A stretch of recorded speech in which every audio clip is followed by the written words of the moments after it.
नमस्कार दोस्तों, स्वागत है आपका एक बार फिर से लाइक मोड के यूट्यूब प्लेटफॉर्म पे। दोस्तों, इस वीडियो में देखेंगे 19 जून के इम्पोर्टेंट क्वेश्चंस जो कि एग्ज़ाम के लिए काफ़ी ज़रूरी है। पहला क्वेश्चन, भारत सरकार ने एक योजना, एक स्कीम जिसका कि नाम है गरीब कल्याण रोजगार अभियान शुरू किया, और यह शुरू किया बिहार राज्य के खगड़िया ज़िले से, और वहाँ पे एक गाँव है उसका नाम है तेलिहर। आपको बताना है इस स्कीम के तहत कितने रुपए आवंटित किए गए। सही जवाब है 50,000 करोड़। आपको बता दें कि जितने ही माइग्रेंट लेबर वापस अपने घर जा रहे हैं उनको उन्हीं के गांव में नौकरी देने के कवायद के हिसाब से यह स्कीम जारी की गई है। इसमें मुख्य 6 राज्य हैं जहां की माइग्रेंट लेबर्स ज़्यादा हैं। आपको बता दें वह राज्य हैं यूपी, बिहार, झारखंड, ओडिशा, राजस्थान और मध्य प्रदेश। यह 6 राज्य है और इन 6 राज्यों में 125 दिन के मिशन मोड पे यह काम चलेगा। इस स्कीम के अंतर्गत 12 मिनिस्ट्रीज हैं उन्होंने अपने अपने काम इनको दिए गए हैं। जैसे कि अगर रोड बनता है तो वो रोड मंत्रालय के अंदर आ जाएगा। अगर जरूरी इंफ्रास्ट्रक्चर अगर चूँकि जल मिशन में होना है तो वह जल शक्ति मिनिस्ट्री के अंदर आ जाएगा। तो ऐसे बहुत सारे काम होंगे, जैसे पंचायत भवन बनाने से लेकर रोड बनाने तक। तो ये सारे काम के लिए यह योजना शुरू की गई है। आपको बता दें इससे पहले मनरेगा भी चल रहा है जिसमें 1 लाख करोड़ आवंटित किए गए हैं, और जल जीवन मिशन भी चल रहा है जिसके के अंदर 30,000 करोड़ आवंटित किए गए हैं। बढ़ते हैं अपने अगले प्रश्न पे। एडीबी के हिसाब से, जिसका मतलब है Asian development bank, Indian economy contract होगी फिनेंशियल ईयर 21 में, जो कि अभी चल रहा है। आपको बताना है कि एशियन डेवलपमेंट बैंक ने क्या बोला है, कितने से कॉन्ट्रैक्ट करेगा भारत का अर्थव्यवस्था। इसका सही जवाब है साथियों 4%। वहीं पे एशियन डेवलपमेंट बैंक ने यह भी बोला है कि भारत अगले साल मीन्स फिनेंशियल ईयर 2022 में 5% से ग्रो करेगा। तो यह ग्रोथ है मीन्स पॉजिटिव में है, और यह कॉन्ट्रैक्शन है मतलब यह नेगेटिव में है। आपको दोस्तों बताना है कि एशिया का तीसरा बड़ा इकॉनमी है भारत, तो पहले 2 कौन हैं। यह आपके लिए होमवर्क है, आप यह ज़रूर बताना। साथियों, एडीबी का जो मुख्यालय है वह है मैंडालियुंग फिलीपींस में, और फिलीपींस की राजधानी मनीला है। आपको और कुछ एग्जाम्पल्स बता देते हैं कि किन्होंने कितना कितना बताया है।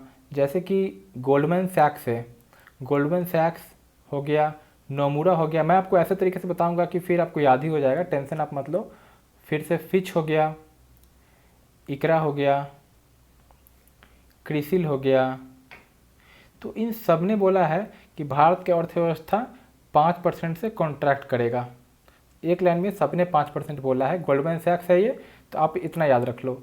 वहीं पे आपको बताएं तो जो मूडीज़ है, मूडीज़ ने बोला है, मूडीज इन्होंने बोला है 4%, और मूडी की इक्वल हो जाएगा फिर एडीबी, क्योंकि इन दोनों ने बोला कि 4% से कॉन्ट्रैक्शन होगा।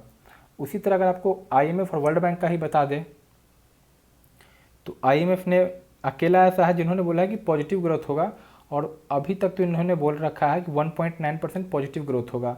और अगर वर्ल्ड बैंक की बात करें तो इन्होंने बोला है 3.2% नेगेटिव ग्रोथ रेट। तो आपको मैंने वर्ल्ड बैंक और आईएमएफ का बता दिया, मूडी एडीबी का बराबर है, और गोल्डमैन सैक्स, नोमुरा, फिच, इकरा और क्रिसिल। तो इतना मैंने आपको बता दिया, आप यह बिल्कुल याद रखें। बढ़ते हैं अगले प्रश्न पे। अभी हाल में ही कौन सा सैटेलाइट चाइना ने भेजा है जिसके कारण वर्ल्ड का सबसे सिक्योर कम्युनिकेशन लिंक स्थापित किया गया है। तो यह है, इसका नाम है मिसियस। यह बेसिकली चाइना के सबसे बड़े फिलोसफर और साइंटिस्ट मोजी के नाम पे रखा गया है। इस कम्युनिकेशन लिंक को स्थापित करने में इसमें बेसिकली लाइट पार्टिकल्स सेंड किए जाते हैं सैटेलाइट के थ्रू। इसका मतलब अगर यहाँ पे लाइट पार्टिकल्स आ गया, लाइट पार्टिकल्स फोटोन्स के कारण होते हैं, तो इस सैटेलाइट में बेसिकली फोटोन का यूज होता है कम्युनिकेशन लिंक को सिक्योर करने में, और यह चाइना ने बनाया है। और वर्ल्ड का यह, आप ये याद रखना, वर्ल्ड का यह फर्स्ट क्वांटम सैटेलाइट है। ओके, बढ़ते हैं अगले प्रश्न पे। क्वेश्चन नंबर 4, आपको बताना है कि नीचे दिए गए ऑप्शंस में किसने world means global trend report जारी किया है। तो आपके ऑप्शंस दिए गए हैं, आप गेस कर सकते हो। जी हाँ, इसका सही आंसर है यूएनएचआरसी। यूएनएचआरसी बेसिकली इसका फुल फॉर्म होता है United Nations high commissioner for refugees. तो हाल में ही 20 जून को वर्ल्ड रिफ्यूजी डे मनाया गया, जिसका कि थीम था every means each refugee counts. तो उस कारण से इन्होंने यह रिपोर्ट निकाला, जिसके के अंतर्गत कुछ बातें कही गई। तो खैर उतना ज़रूरत नहीं, आप इतना याद रखना कि यह रिपोर्ट बनाती है यूएनएचआरसी। ओके। और अगर आपको बता दें कि वह टॉप कंट्री कौन है जिसके सबसे ज़्यादा रिफ्यूजी रहे हैं, तो वह है सीरिया। तो आप इतना याद रखना कि Syria has been the top country of origin for refugees since 2014। बढ़ते हैं अपने अगले प्रश्न पे। आपको बताना है दोस्तों, name the programme launched under the national biopharma mission to create an enabling ecosystem for promoting entrepreneurship and indigenous manufacturing in the biopharma sector. तो क्या नाम है उस प्रोग्राम का? I2, I3, I5 या फिर I7? तो सही जवाब है इसका साथियों I3। तो नेशनल बायोफार्मा मिशन के तहत इसे जारी किया गया है। I3 का मतलब है इनोवेट इन इंडिया। तो साथियों बढ़ते हैं अपने अगले प्रश्न पे।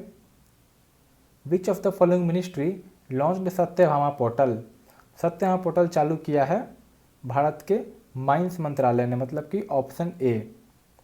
दोस्तों आपको बता दें कि भारत के जो माइंस मिनिस्टर है, union minister for coal mines and parliamentary affairs, इनका नाम है प्रहलाद जोशी। और इन्होंने ही जारी किया सत्यभामा। आप ऐसे याद रखना कि सत्यभामा का ये फुल फॉर्म आप देख सकते हो, साइंस एंड टेक्नोलॉजी योजना फॉर आत्मनिर्भर भारत इन माइनिंग एडवांसमेंट। तो जो लास्ट का एम में है, इसका मतलब होता है माइनिंग एडवांसमेंट। तो आप समझ सकते हो माइनिंग एडवांसमेंट का मतलब माइंस से है। इस योजना के तहत यह प्रमोट करेगा R&D means research and development mining और मिनरल सेक्टर में। साथियों बढ़ते अपने सातवें प्रश्न पे। Which type of solar eclipse is also nicknamed as the ring of fire eclipse? आपको मैंने बताया था कि 3 तरह के बेसिकली इक्लिप्स होते हैं सोलर इक्लिप्स के दौरान, पार्शियल, टोटल और एनुलर।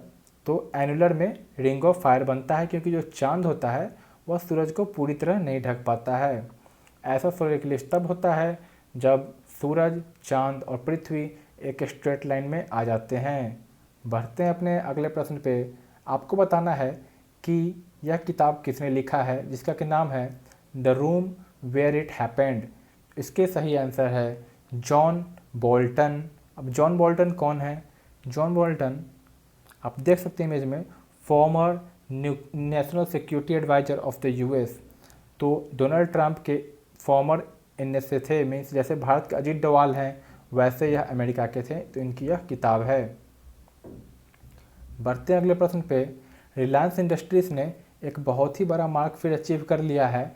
इस बार किया है मार्केट वैल्यूएशन के मामले में। आपको बताना है कि मुकेश अंबानी का अब टोटल मार्केट वैल्यूएशन कितना हो गया है। तो रिलायंस इंडस्ट्री लिमिटेड का मार्केट वैल्यूएशन हो गया है 11 लाख करोड़। तो यह भारत की पहली ऐसी कंपनी बन गई है। आपको मैंने बताया था पिछले दिनों कि दुनिया का सबसे पहला ट्रिलियनर बनने का संख्या है जेफ बेजोस का, जो कि अमेजन के CEO हैं। माना जा रहा है कि 2026 तक यह पहले ट्रिलियनर बन जाएंगे। तो यह थी साथियों आज की कुछ अहम जानकारियाँ। अगले मीन्स 20 जून के वीडियो के साथ जल्दी आपके सामने प्रस्तुत होंगे। तब तक के लिए सी यू सून, बाय बाय।